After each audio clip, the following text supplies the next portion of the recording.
Okay, everyone, welcome to the migration panel. We will have 2 speakers instead of 1, or instead of 3. So we have a little bit of extra time. Our first speaker is Ebun Akpoveta from UCD. The title is Black Workers in a Racially Stratified Europe, Counter-Stories from the Labour Market. Good afternoon, everybody.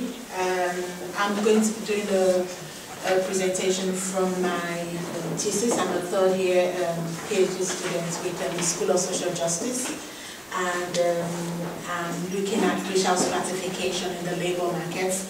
And basically, what I'm doing is comparing 3 different nationalities of migrants who are here in Ireland to compare, their experience of the labour markets. The presentation today is on black workers in contemporary Europe. So again, I would look at the evidence of racial stratification and understanding of black experience, and those are some of the things I'll be talking about today. So again, the first place, one of the first things which, the reason for this is the foundation, the basis for it. I work with an organization called Business in the Community, and we work with migrants who are resident in Ireland to find employment and training. And so from the analysis of the database from 2009 to 2011, basically what I did was analyze the database where we record the placement rate. So placement is if the clients who have come into the project, if they found employment, training, or voluntary work, and we look at that as placement. So basically what I did was look for the 3 biggest populations which we have that have come to the organization. And so the 3 were Spanish, Polish, and Nigerian, so between 2009 and 2011. Now, so the statistics show the total number of clients who have come. And if you look at the placement rate for the Nigerians, so the Nigerians is in blue, it shows a higher placement rate for migrants who were from Nigeria. And again, one of the major challenges we have as workers in the organization is that we normally say that, to place Nigerian migrants or migrants of black African descent into employment or training is usually harder. It takes us a longer time. And so the first analysis of the database showed something different, which showed up that, 80% that Nigerians actually had a higher placement rate, and I was like, oh, okay, that actually throws, the whole belief that we have about our work into jeopardy. So again, when I had a second look, a closer look at the data, and that's where it began to throw up different things. When I looked at it again to look at, okay, so placement is employment and training and everything. So, as the Americans said, put your money where your mouth is. So I said, let's see how many really do get paid employment. So if we're saying education, voluntary work, so it's really, really high. So let's see how easily is it for migrants in Ireland to get paid employment. So I knocked off a lot of the other unpaid work. And what showed up was that the Nigerians had the lowest placement rate. Though they had the highest placement rate, or even the highest number of participants in the program, they had the lowest placement rate, and while the Spanish had the highest placement rate. But another thing that was there as well was not just that they had the lowest placement rate. Another thing I saw was the length of time it took us to place them, for them to find employment or training. So again, the average Nigerian, it takes an average of 18 months. So it's a year and a half for the average Nigerian to find employment, while the Polish migrant, it takes an average of 10 months for them to find employment, and the Spanish migrants, if you look at it again, the total number of Spanish who were in the organization, the total placed, was almost level, almost like 80%, throughout. It takes an average of 6 months for us to find employment for migrants from Spanish descent. So again, what that throws up is, when we talk about socioeconomic disparity, the first thing we look at is, oh, it's because you're migrants. I'm like, okay, so yes, so again, so we expect that the host community will have a higher placement rate and a higher share of the resources. So that's fair enough. But when you begin to look at the fact that if immigration is the thing that influences the disparity, then all migrants in Ireland should have the same socioeconomic outcome. However, that result shows that there is a difference. So my research is looking at why is this difference there. So why are the Spanish, Polish, and Nigerian, they are all migrants, and all the people who we've had in our project are all first-generation migrants. Why are they having different outcomes? So again, one of the major things people will do, a lot of researchers and social researchers would look at investigating socioeconomic disparity. They will look at it in terms of racism, discrimination, achievement factors, and all of those things. But what I'm doing here is moving a little away from all of that, because I look at it again in my conceptual papers, which I've presented before. I look at all of those things like racism and discrimination. They are like byproducts. They are not the roots itself, that they are byproducts of a root. So I look at racialized social systems, because when we say racism, then that means that it's something a few nasty people or a few mean organizations do. But if we understand the fact that in the United States, in the UK, in France, in Ireland, across Europe, we have black Africans at the bottom of the societal ladder. So that means that something, unless we go back to biology, which everybody has proved that there is no biological basis for that difference, then that means that there must be some way that the society is able to constantly reproduce that and across generations. So that's part of the main thing that I'm looking at.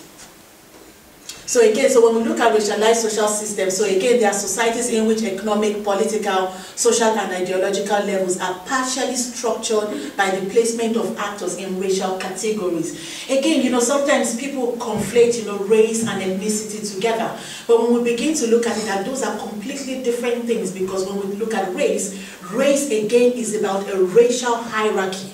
That's what race is all about. And when we begin to look at ethnicity, again, we look at culture, we look at, different things. So again, there are, two different things. So again, this is just to show that so they do a lot of work, around race, that race is present in every institution. I did a presentation once in Cork, and one of the things they asked me was if I was the dean in Cork, what would be the first thing I would do? And I was guilty, because I just went and problematized it and I had no solution. But it was interesting, one of the lecturers who was there, one of the solutions he gave was to say that, that every department in schooling must come to the understanding, that race, to not ask that question anymore, is race still an issue? That race is an issue, and that if it is taken as a given in every establishment, every organization, that is a good starting point. So hopefully maybe I might be able to make the same statement at the end of my work.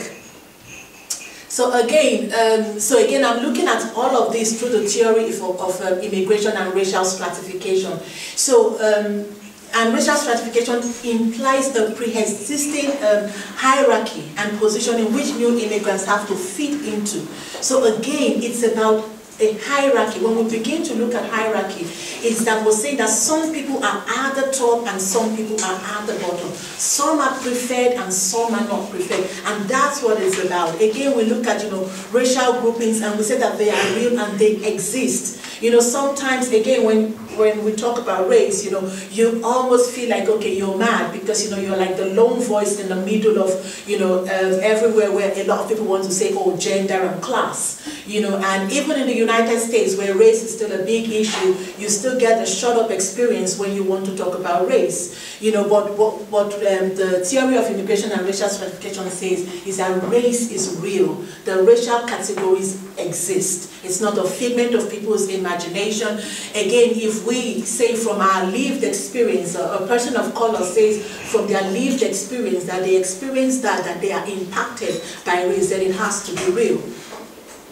Okay, so again, one of the main things around the theory of immigration and racial stratification is that there is a reconstruction, and that's one piece that I'm focusing on as well in my thesis, is to look at what kind of reconstruction takes place. Because again, when we look at it, a lot of the work, a lot of the theoretical background comes from the United States, and they've had a massive experience around immigration. But the first thing they talk about in the theory is to look at the fact that migrants, when they come into a country, they don't come in with categories, they don't come in with, but they come in, when migrants come in, there are hierarchies and structures and categories that are there that people have to fit into.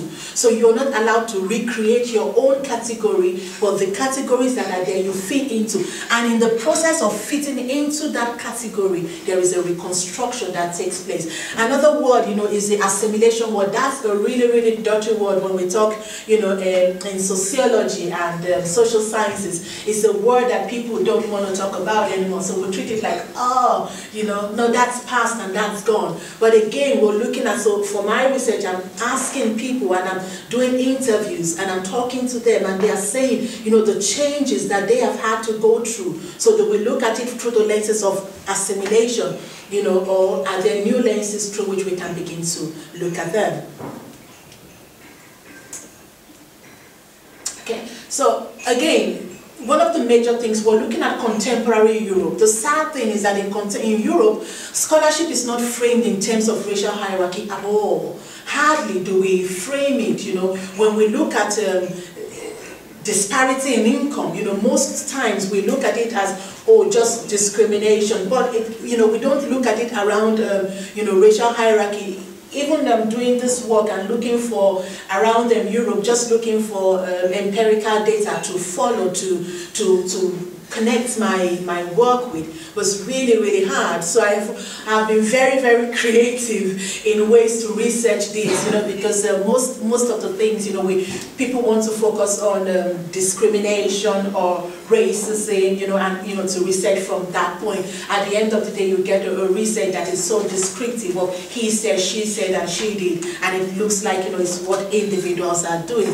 But if we look at it in the United States, historically we've had the black and white, divide, but that has shifted now. So we have, different groups, even in the UK as well, and in Ireland, I think in 2006, if you look at the way we do our census now, we now have white, black Irish, Asian Irish, so again, a lot of, particularly parents, find it really difficult because, their kids, especially who have kids who were born here in Ireland and their citizenship is Irish, again, you get the form and you have to fit yourself in, so it's like, so black Irish, white Irish, so that means there are categories, of Irishness, so the minute that those categories exist, so what it does is that it presents new racialized identities, for people, and that old and new migrants have to fit into them. So again, is that, that fitting in, that forcing you to fit in. I think one of the times I always say that, like when I came to Ireland first, and when I first came into Europe, I was not black, I was not a migrant, I was a person, I was a woman. I was a person. But after a while I realized, okay, no, I'm a black woman. And then again I became an immigrant. And then I became an Irish immigrant. And I became a black Irish, So again, all of those identities, and it's trying to understand what does that mean. Because they are not just titles, again. And that's where we look at categories and why they are important.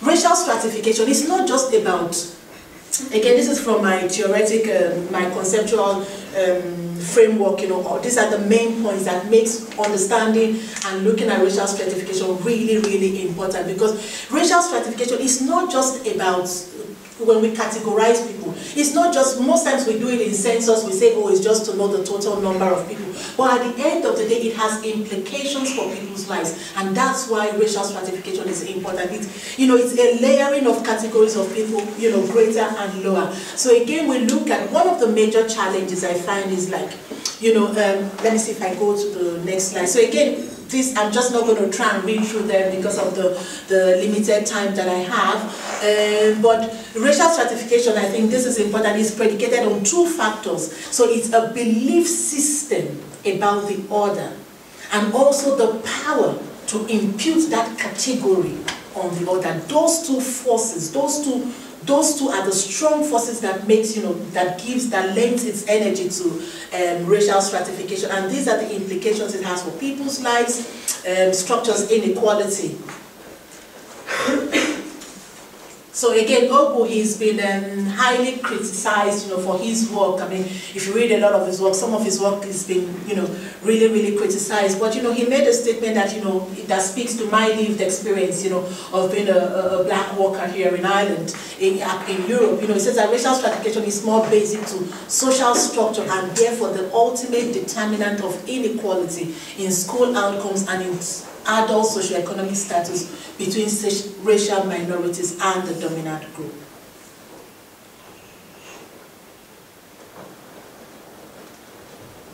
So, in my work, one of the questions I asked, because I'm comparing 4 different nationalities, in the theory of migration and one of the things the ways to investigate racial stratification is to make sure that the people at the top of the ladder and those at the bottom, that you compare them.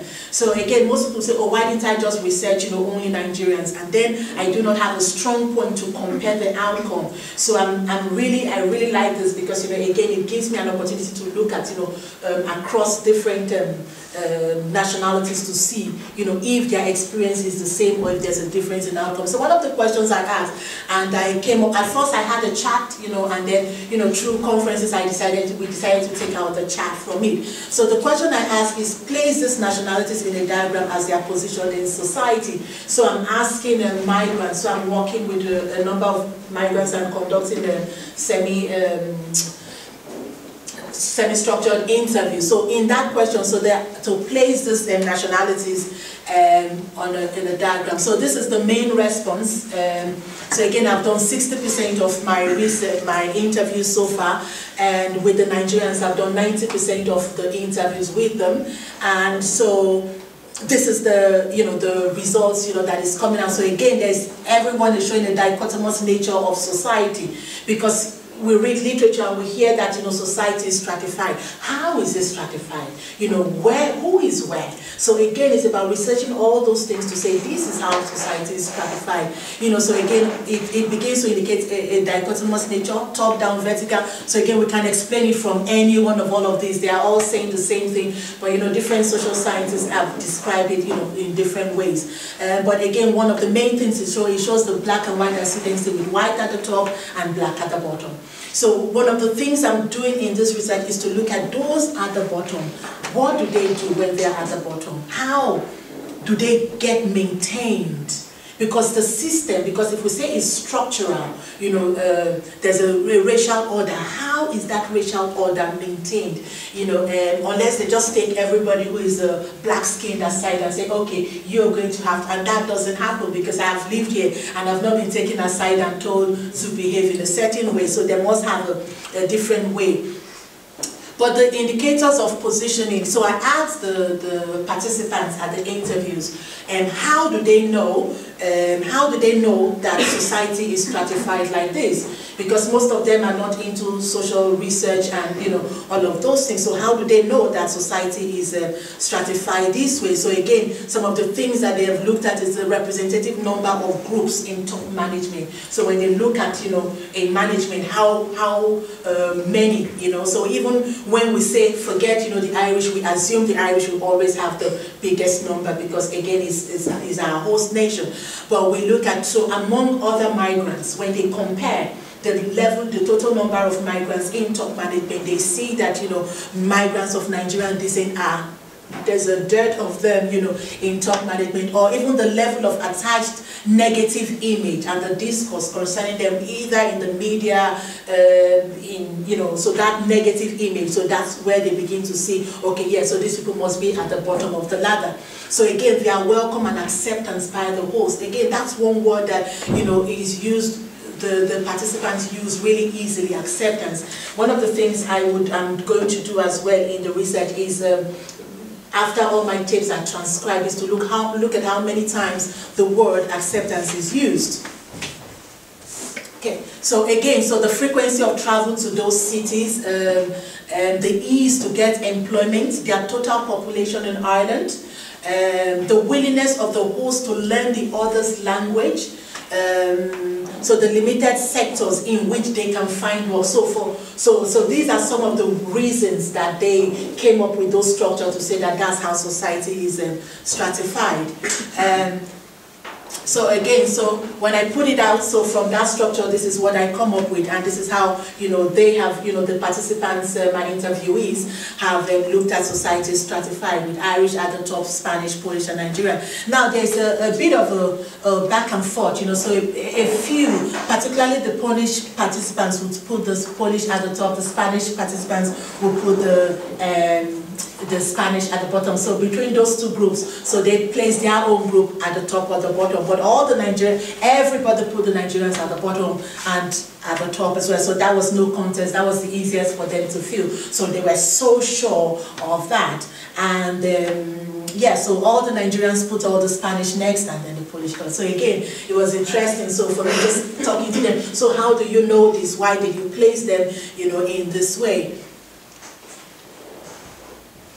Okay, so for black workers in contemporary Europe, when a society is racialized, what do they have to face? So the first thing is that they have to contend with a socio-economic system that sees a monolithic culture and race within Africa. In other words, you are one.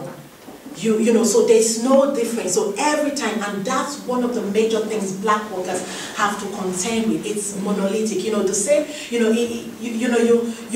come in and you hear so many things of whites, but you don't assume that everybody who is white skinned has that. You take each person, face value. But this is what they have to.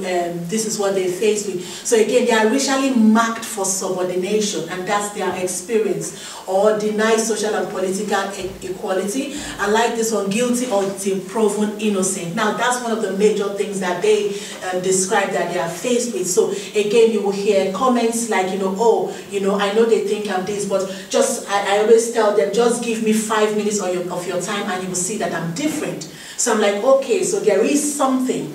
What the black workers were saying is that when they meet people, the first thing is that they feel they have to prove to them that, look, I'm different, I'm better than the stereotype, I'm not the stereotype. So again, so it's like they're guilty of, I think I have it on another slide, but it's like you're guilty of the prehistoric image of blackness. So that symbolic image of blackness, so again, they are intellectually incompetent or loud or, so all of those things. So it's like there's a guilty, sign sitting over their head that they have to prove that they are not.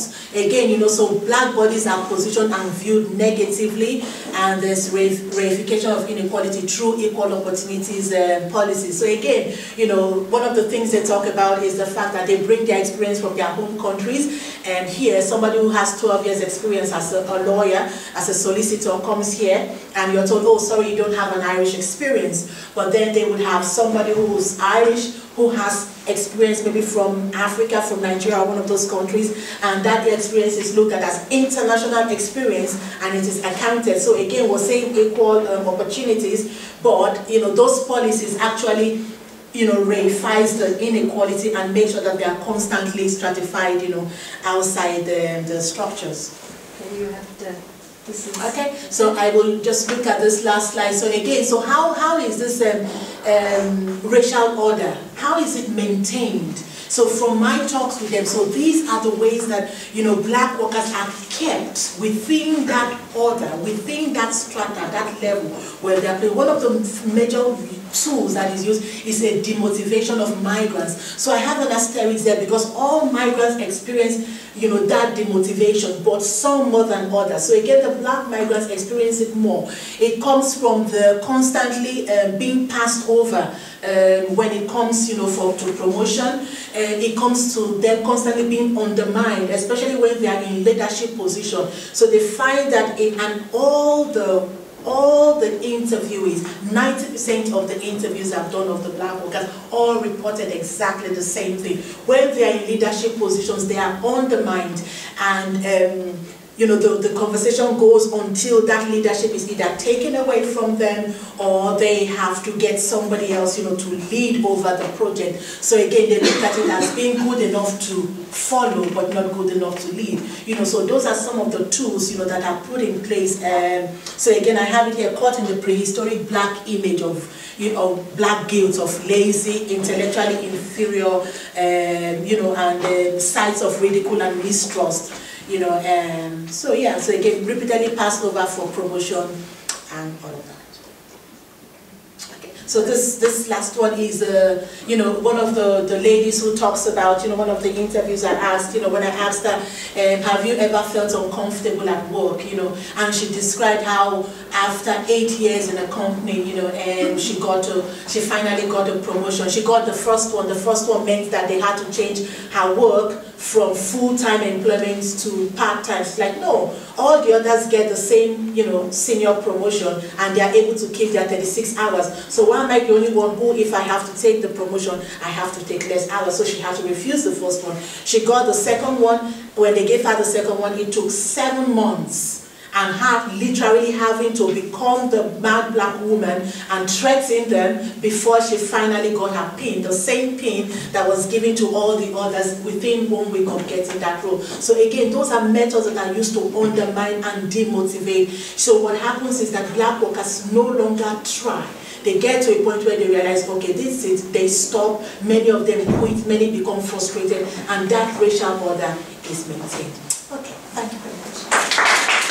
Hi everyone, my name is Majka Ryan and I'm a first year PhD student at the Department of Sociology, University of Limerick. I'd say, will I wait for the chair or? No, just go ahead. Go on. Yeah, okay. yeah, no problem. So, as I said, first year PhD student at the University of Limerick. And I really just started my PhD 6 weeks ago, so please don't judge me harshly. But since I started just a while ago, this presentation offers results from my minor dissertation that now contributes to my doctoral research. Okay, so the project is entitled Migrant Experiences of Social Assistance in Ireland, and it investigated the quality of relations between welfare officers and Polish unemployed residents of County Limerick. And the research aim was to generate an understanding of the dynamics of those interactions as perceived by the Polish unemployed. So, with regards to methodology, I was interested in my participants' interpretations of their interactions with welfare officers, and so qualitative methodology deemed to be the most appropriate method of investigation. So, I conducted in-depth qualitative interviews. With regards to my sample, and I have to underline here that it was limited because it was limited by time and space because it was a minor dissertation project. So I interviewed 6 Polish residents of County Limerick, 3 females and 3 males, aged 29 to 50, who claimed social assistance between 2008 and 2013. So the research was conducted in the context of high unemployment, diminishing work opportunities, and general declining quality of life for Ireland's inhabitants. With regards to theoretical framework, I used Randall Collins's micro-level interaction theory. And according to Collins, power, status, and emotions influence all human relationships. So power in this context and in the most simple definition can be defined as the ability to make others do what we want them to do. So power interactions are situations where power is obtained from the past experiences. Therefore, power is not built within interaction, but comes from knowing our place in a situation. Status, on the other hand, is voluntary. Okay? We award gain status via sympathy or recognition.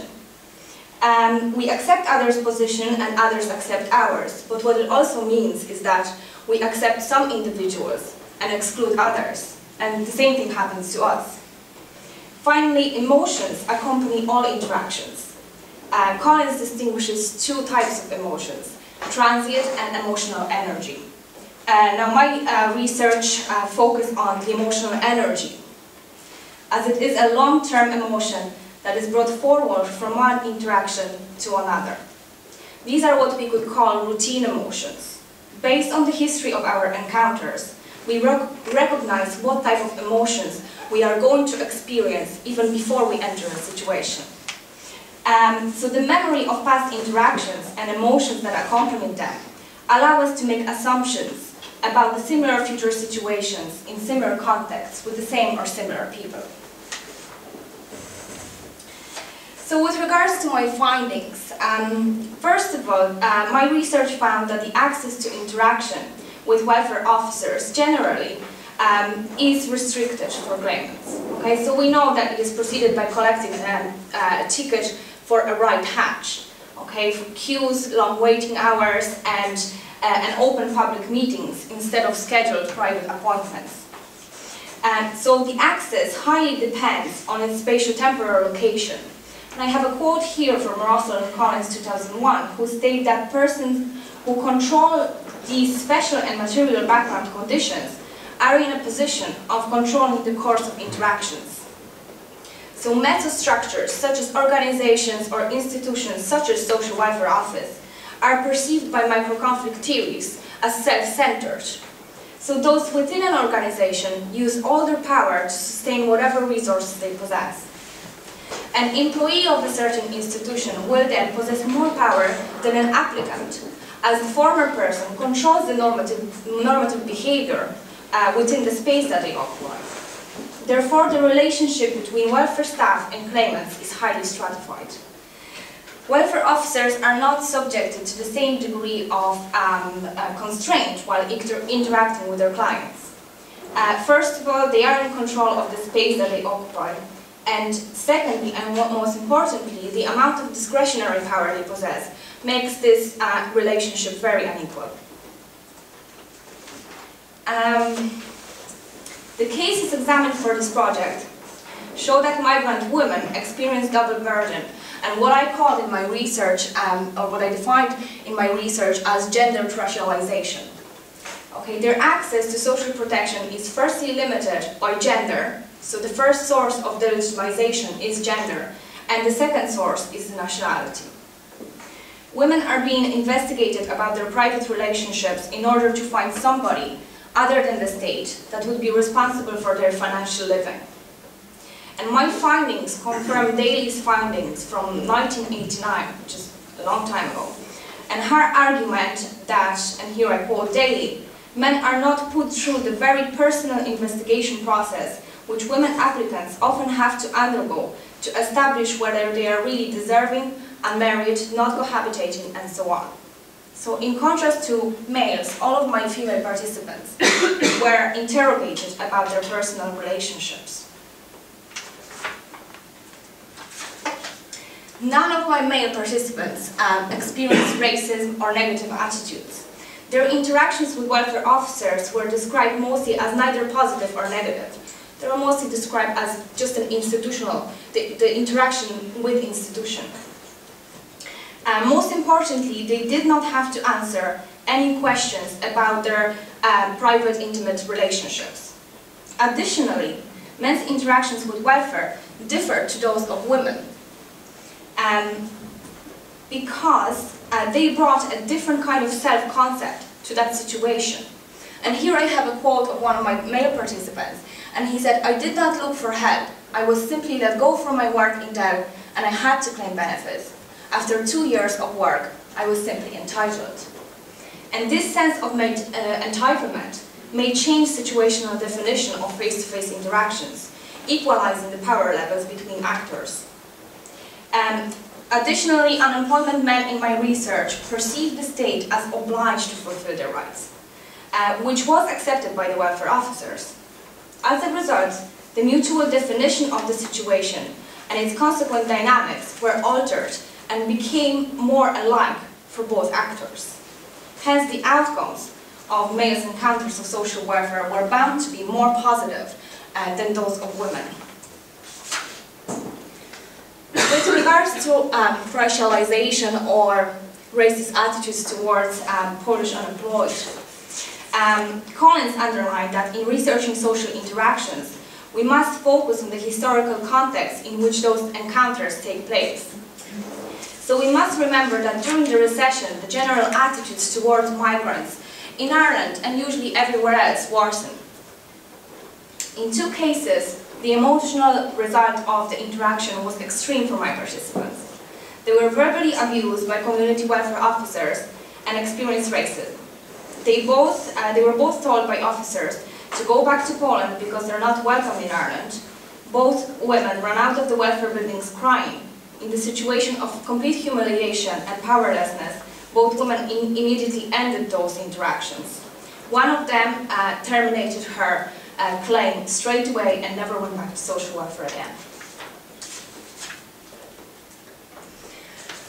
Finally, the last source of the delegitimization or exclusion, if you prefer, found in this research is individual status.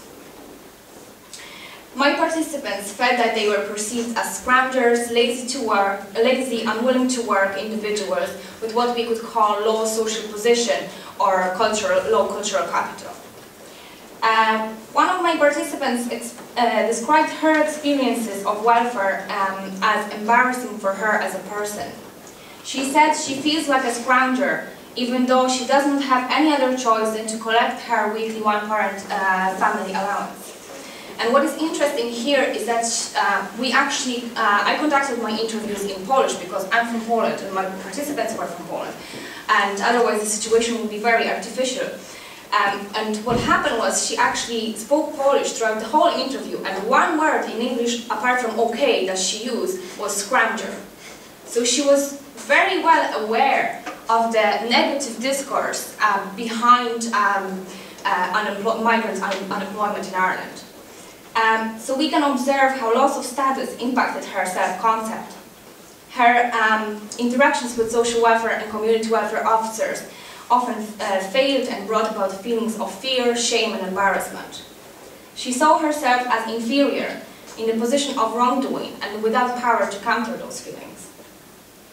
All female claimants in this research felt stigmatized and labeled as liars. For example, in one participant's opinion, social welfare and community welfare officers' decisions are unfair. She did not receive support from social welfare because she could not document her previous employment.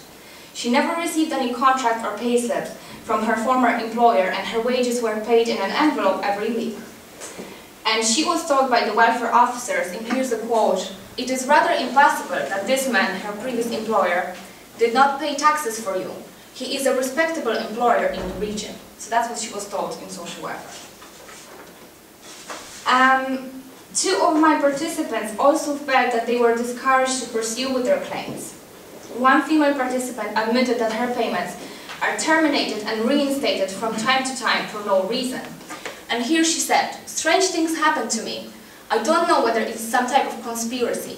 Every now and again they stop all my benefits for no reason." In a different case, also a participant also felt she had been discouraged to continue with her claim. And she said he, in this case social welfare at private interview, kept asking me the same questions. They just wanted me to give up. So my participants believe that some frontline staff also offers inadequate information without any consideration for the living condition of their applicants. For example, in one case, my participant awaited decision for longer than she expected. It was a decision with regards to rent allowance, or continuing rent allowance. She was already receiving that, but she had to provide some additional documents. She decided to phone her local community welfare office, who informed her, or officer who informed her that her documentation is in place and everything is in order. Nevertheless, a couple of days later, she received a letter stating that her payment was terminated, and the reason given, lack of documentation required. So in the opinion of my participants, the issue of inadequate information and unreliability is due to the lack of responsibility taken by the welfare officers for their individual cases. In social welfare, apart from the private interviews, my participants each time interacted with different welfare officers. In the end, when facing difficulties, a female participant had to repeat her story over and over to different welfare staff. In the same way as the participants in Power's 2008 research, she felt that the difficulty of her situation was disregarded. And here's a quote from her. In my opinion, the biggest mess down there in social welfare is created because each time you talk to a different person who does not know what is happening and has to go and ask others. So you are continuously trying to explain the same over and over. And to be honest, this person, social welfare officer, tells you, okay, so please come back in 2 days and I will find out everything for you. And in 2 days' time, you come back and that person isn't there and you have to talk to somebody else again. They just don't care that you have no money to pay rent or anything. So in conclusion, my data suggests that the Irish welfare system remains patriarchal and it creates obstacles for the unemployed migrants in general and women in particular. Furthermore, my data reveals that on a micro level, the negative preconceptions of some welfare officers towards the claimants result in some migrants being discouraged from pursuing their claim.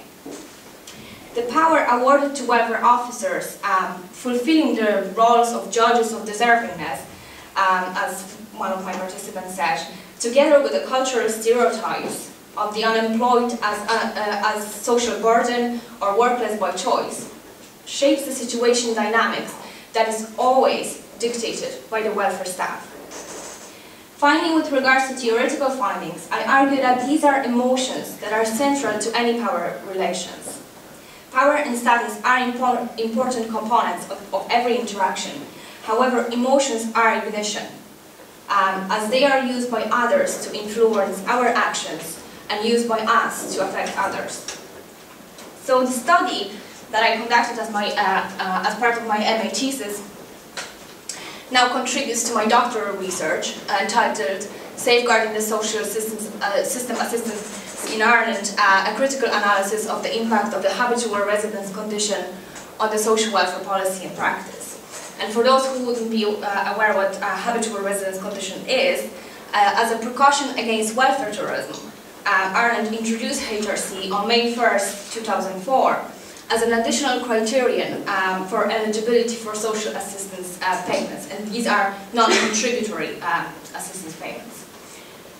This measure defines whether applicants, regardless of their nationality, so it does affect Irish people, for example, returning migrants, are habitually resident in the state, which in turn is used to infer applicants' intentions and determine the genuineness of their claim. So, informed by critical theory, this project will provide a holistic picture of both theoretical and practical implications of the operation of the HRC.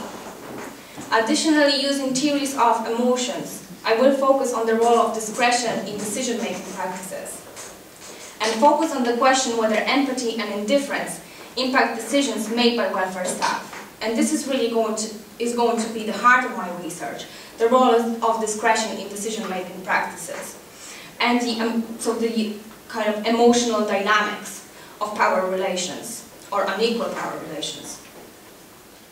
So the research findings will provide a systematic, detailed and complete picture of the operation of the policy from the perspective of the state, Department of Social Protection staff and claimants themselves. Thank you for your attention.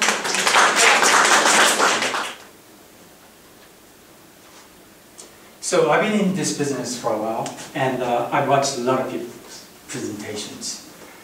One thing that really struck me is this. When you reflect upon your own research,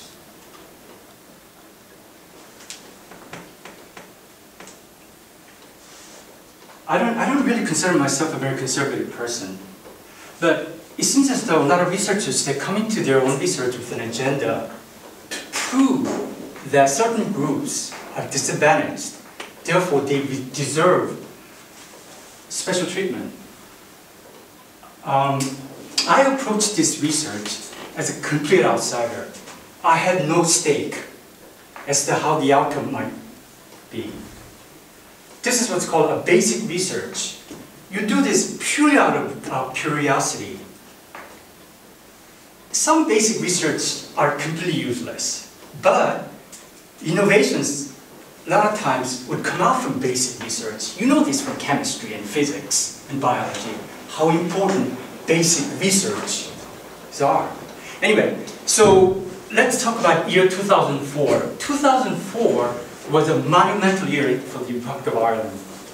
That year, there was a referendum to change the citizenship from a birth-based to the heritage-based or bloodline-based. It limited and restricted the citizenship criteria. And also, that was the year when the Republic of Ireland decided to accept migrant workers from Eastern Europe without any limitations.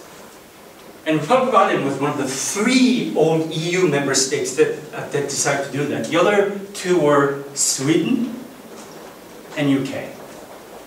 And these are the EU 10 countries. You know this by now. We have 28 EU member states in 2014. So the 3 additional members are Croatia, Bulgaria, and Romania. But at the time when I was conducting my research, these were the EU 10 countries. And this is that famous graph you must have seen by now, all of you. This is from CSO. This is the number of people going in minus number of people going out of the Republic of Ireland. As you know, in 1996, for years, the Republic of Ireland has been suffering by the immigration, that is to say, people moving out to the United States, Canada, Australia, etc. But in 1996, it flipped for the first time in its recent history.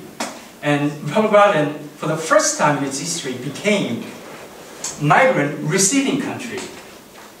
And my research takes place about this period right here, this 45-degree angle rise. You know what happened.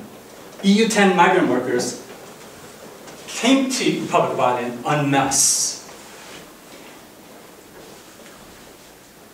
Just put into a context how wealthy the Republic of Ireland had become at that time. If you were to take EU 10, I'm sorry, EU 15, the old EU 15 members, as 100 as average, can you believe it? The Republic of Ireland had become the 2nd richest country. This is unbelievable. It's above Germany, above France, above UK. Actually, it's 25% higher than EU average. So there was incredible motivation for EU 10 member migrant workers to migrate into the Republic of Ireland. And this is another famous graph. Regression, GDP per capita versus PPN numbers issued. So that is to say, if you look at Cyprus, it's a relatively wealthy country. Therefore, if you lived in Cyprus, you have a less motivation to move to Republic of Ireland and try to find work. Whereas, if you live in Latvia, the GDP is fairly low. It's below 50% of EU 15 average. Therefore, there will be a higher motivation to move to the Republic of Ireland and try to find work. Now, on the street level, there's a hysteria that there are a lot of Poles.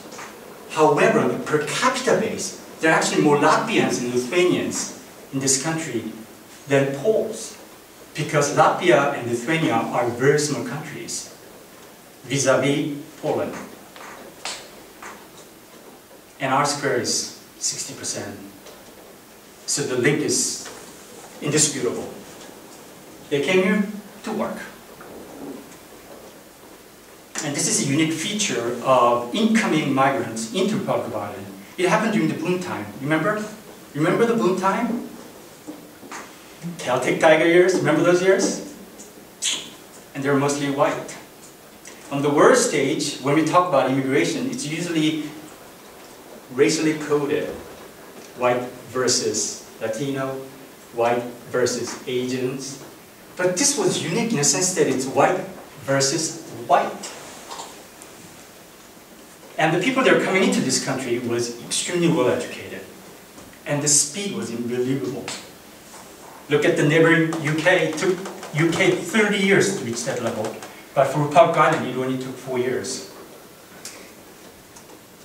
And these were the hypotheses that I used very basic. If you spoke better English, you're going to earn more money.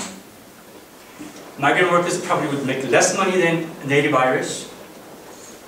And the second one, can you please take a look at the second one? Have you ever wondered about this? Amongst themselves, is there a difference? And if so, why? That is to say, do Latvians make more money than Poles? Or do Lithuanians make less money than Slovaks? Why? What would cause that? So I looked into that. There's some secondary data available. However, I decided to use my primary data, and I acquired my own data, and I only focused on the top 4 most populous EU 10 migrant workers in Republic of Ireland. And according to CSO data, these are the most populous nationality groups amongst EU 10 nationalities: Polish, Lithuanian, Latvian, and Slovaks. And I use what's called respondent-driven sampling. It's a derivative of snowball sampling. And it is to survey a hidden population, because migrant worker status is considered hidden status. People don't go out there and advertise that they are from different countries, especially from EU 10. Any more than I would say, I'm a heron taker. That's not something you want to be proud of. Or, I do all these things. So, EU 10 migrant worker status is considered slightly hidden, not obscure hidden, like in this end, but it's still slightly hidden. So we decided to use respondent-driven methodology. And this is, as you can see, this is an ideal model. If everybody refers 3 people, chain reaction would occur, nuclear chain reaction. And by the time we reach 4th generation, we'll have about 1,500 respondents. But it didn't go that way, as you know. Some people don't care, they just throw away survey, they don't know, they don't care, but most of them cooperated. And these are some of the nationality or ethnic organizations that I contacted in Republic of Ireland to garner some support, and they're extremely supportive. And this is the timeline. As you can see, Latvian survey began first, and then Polish, and then Slovak. And we didn't know this at the beginning of my research, but 40% of Latvians and about 30% of Lithuanians are actually ethnic Russians. That is to say, either their parents or their grandparents, they themselves consider themselves Russian because they speak Russian. And we had to have another Russian survey translated, so we did. So we had the English version of survey translated into these 5 different languages, and these are the results. The Irish average industrial wage is about 22 euro per hour in 2009, according to CSO. Against that, our data show that the average wage was about 12 euro and 50 cents. The bottom came Latvians, 11 euro and 16 cents. And the difference amongst them are statistically significant. And F ratio was only 3.56. And this was interesting. Then why? What is about Latvians that they are performing so poorly in the Irish labor market? So I looked into it. And these are the results. Latvia, if we were to line up EU 25 by GDP, came last. And if you compare this ranking with this ranking, it exactly coincides.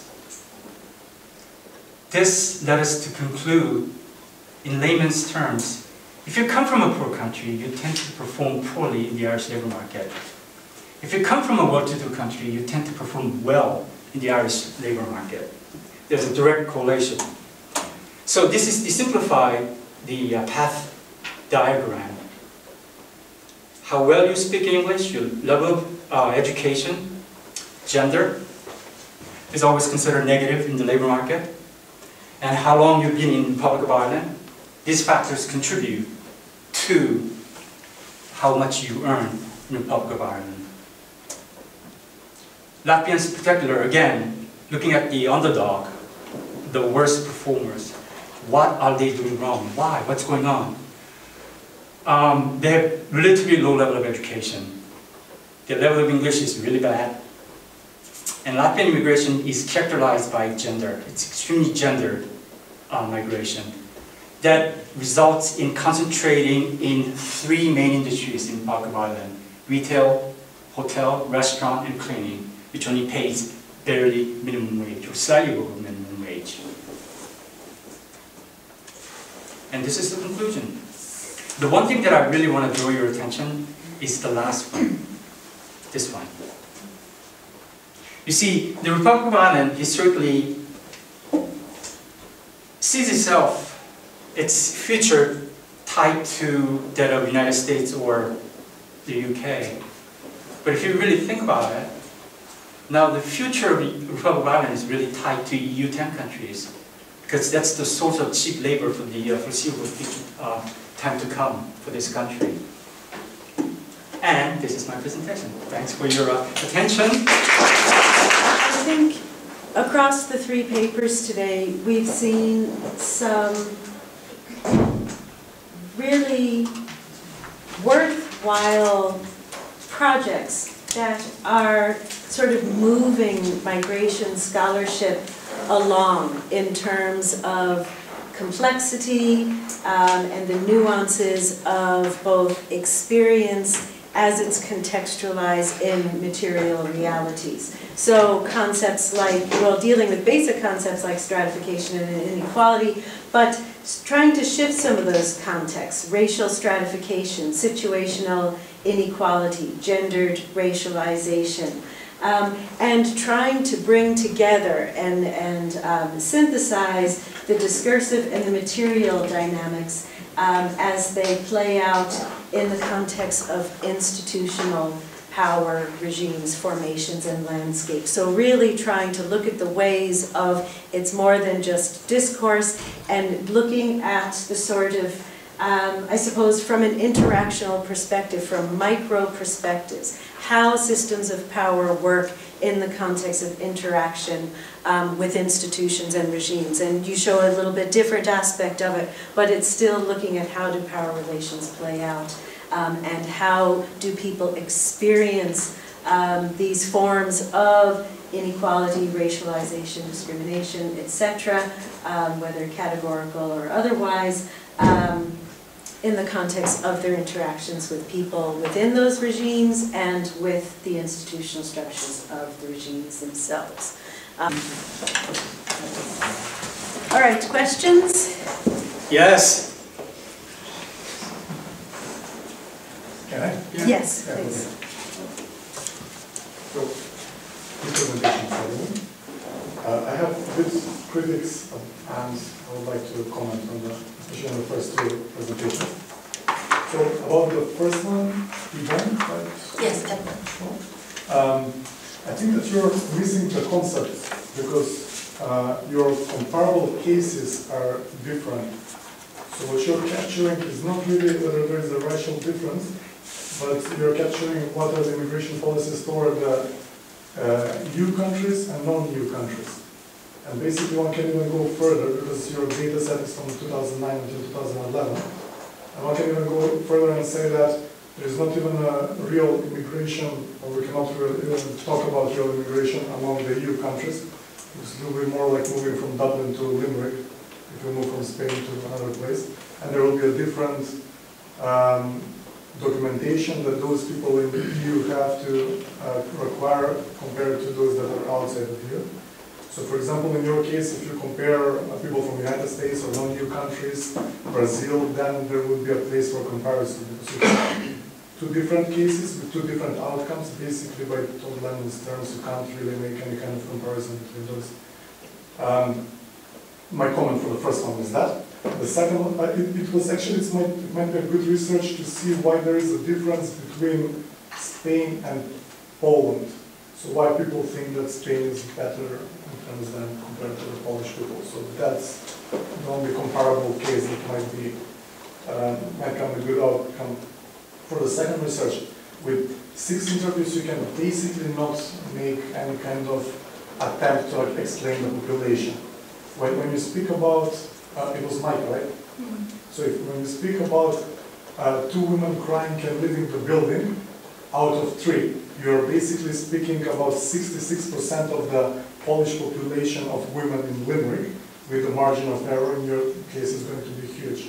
So any kind of outcome based on such a small sample that is not representative of the population will not have any kind of real influence. What I have for the third one, which is a good presentation, I enjoyed it, is your base model of the 4 countries when you compare it to see whether there is a significant difference between, did you use the average from the 4 countries or the average from the 2 countries? It's ANOVA. Why including also Latvia? Latvia, Lithuania, Slovak, Poland.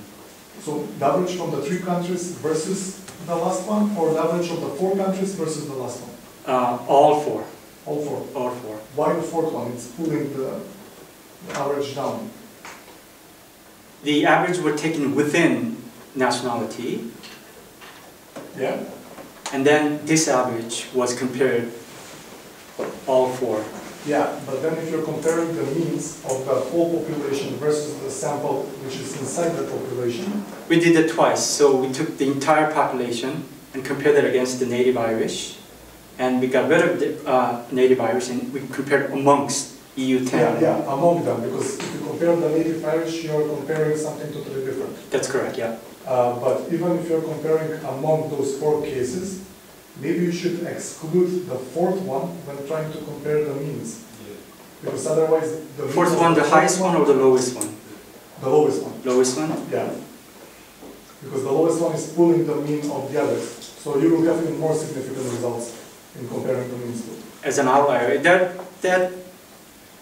we'll see, yeah. That's an idea. So we'll compare the means, not also. And that's something you Yeah. can talk about over lunch. Other comments in response to questions? Yeah. Or, Yeah. excuse me. Sorry, just to say that, you know, like again, just because my presentation today focused on Black migrants, the experience of Black migrants, but my research is across the 3 different nationalities.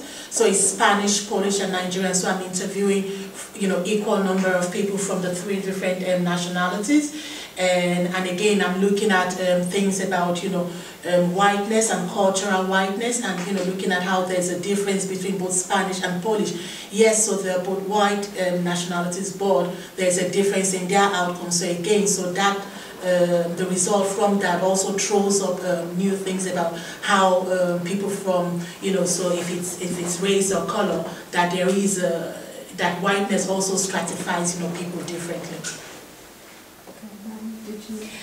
Yes, well, first of all, I underlined that my sample was that small because it was only a minor dissertation project, but I presume that even if my sample was 20 or 40 people, 20 will be actually the sample of claimants that I'm going to interview for my PhD. It wouldn't satisfy a statistician. I'm looking for interpretations of realities, and I can't do statistical studies. And as you know, qualitative studies cannot be, you know, I can't interview 2,000 people to generalize overpopulation. So that's all. Well, and it's always good to have a pilot Yeah. sort of testing. Sorry. Yeah, no, I just had a question for, I'm sorry, the first presenter, what was it? Ebun. Had you considered, when you were presenting, the question came up that was related to the third presentation, related to GDP of the original company, original country. So had you considered that the stratification of the original countries could be related to GDP? No, I hadn't checked that out, so it's something I would look at, you know, in relation to that as well.